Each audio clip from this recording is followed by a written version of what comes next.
What are you working on now? Oh, right now, well, besides the album, if you haven't gotten it, can't do it.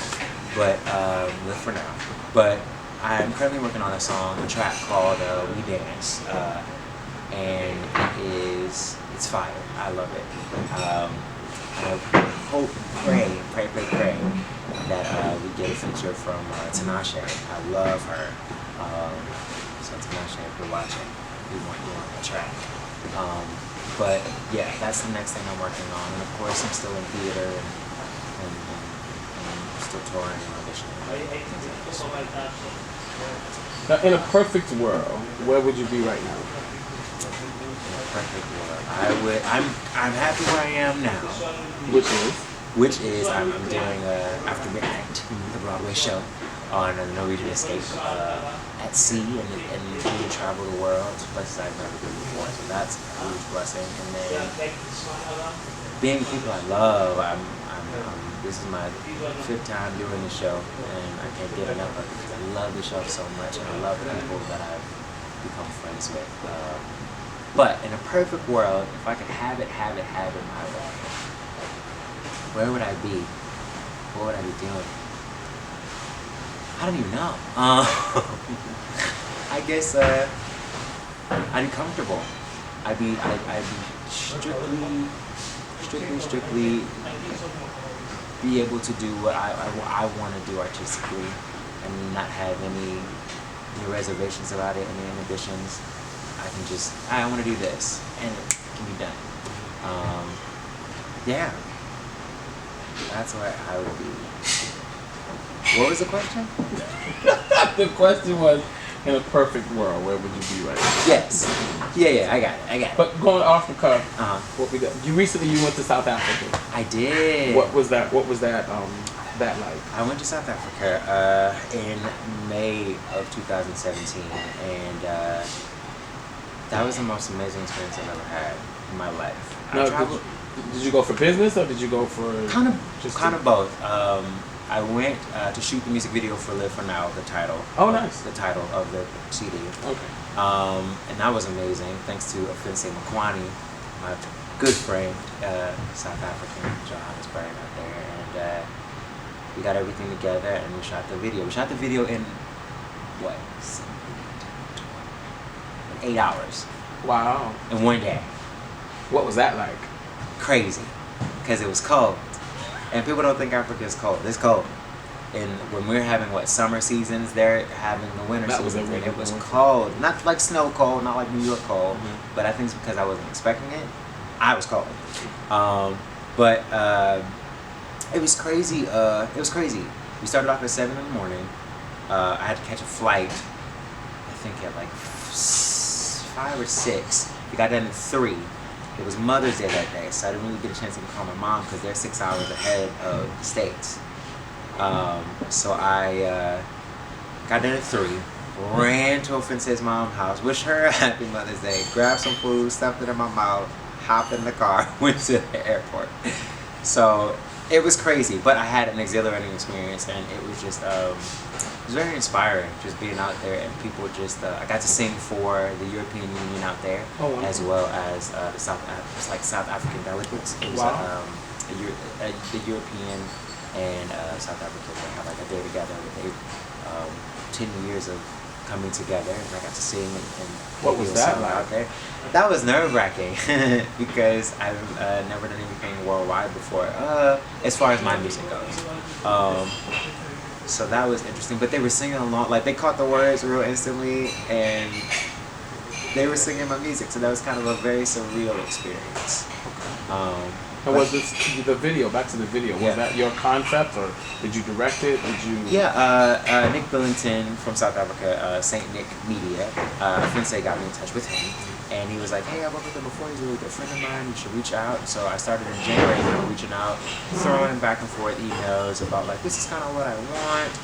And then I went to South Africa and experienced what life was like there, and I said, "Oh, we gotta switch it up." So literally last minute that week, I was like, no, I want to hear Mabone. The Mabone precinct is the district there, and it's kind of it reminds me a lot like Brooklyn. it's like that arts mecca there, and I was like, I want it to be here. This seems where everything's popping here. I want it to be here. So we switched it up, and we filmed out there, and it was crazy because it was like it was one of those. He had a reference like Salon knows. What is that video? Am I losing you for good? That song. And it was it's random shots. Just random shots in public, you doing crazy stuff and just having a good time. And that's what the song is about, just having a great time. So it was fun. Now, what do you consider yourself? What kind of artist do you consider yourself? Pop artist, dance pop artist? I think that I created, a combination, I think, is of pop, dance, and soul. It has that kind of basic pop feel that we're kind of hearing currently today, and then there's always going to be a groove in my music, always, no matter if it's slow, mid-tempo, up-tempo, it's always going to be a groove, because I like to groove and I like to dance. And then just a touch of soul. I grew up in the church, and you can't take it out. It's there.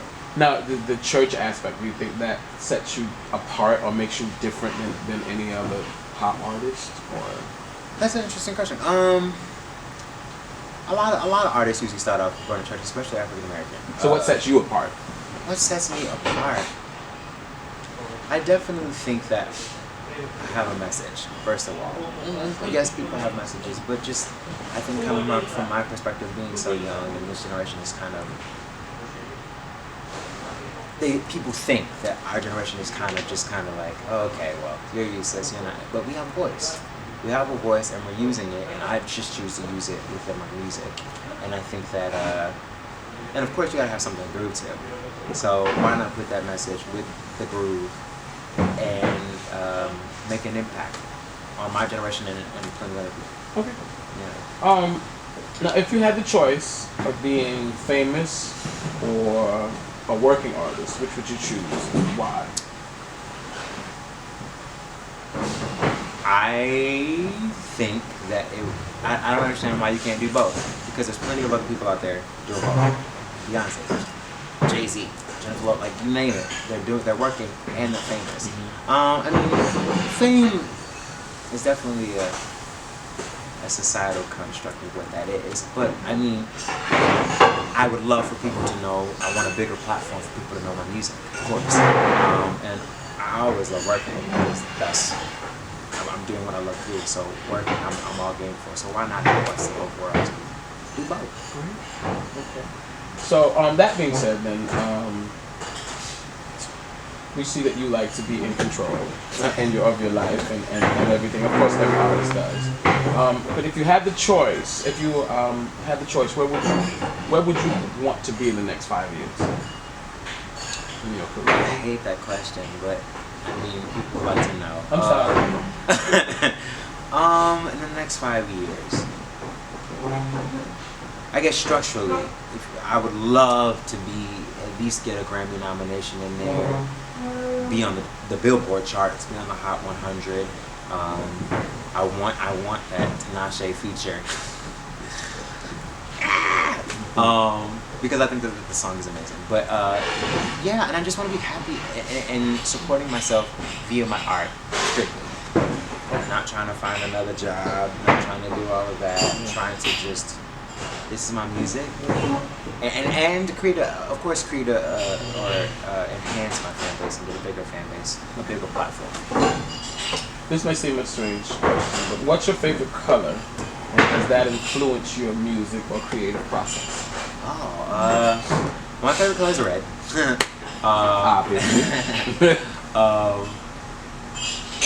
I don't think so.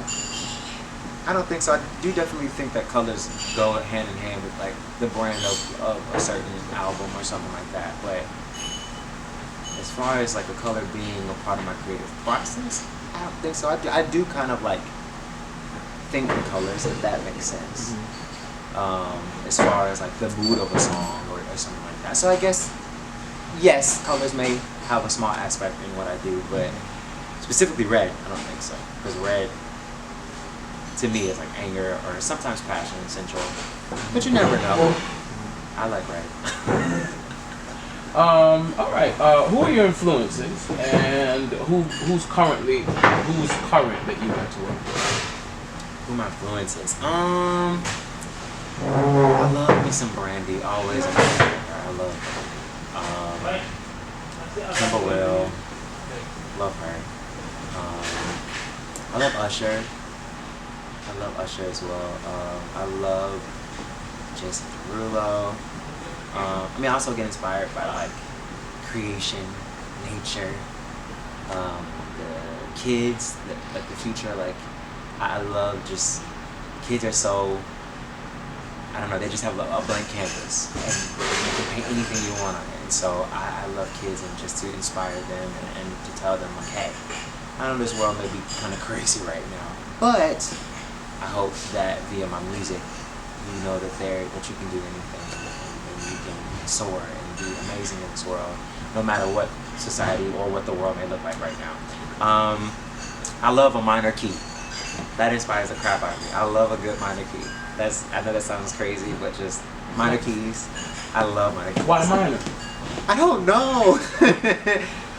Major just seems safe. Minor seems like intriguing. Okay. And I've always had, even as a kid, smaller, growing up. Yeah. Sermons inspire me. Okay. Or just words of inspiration inspire me. Anything. But those are my main. And last but not least, if you had the opportunity to spend an hour on a park bench with anyone dead or alive, who would that be? And what would you talk about?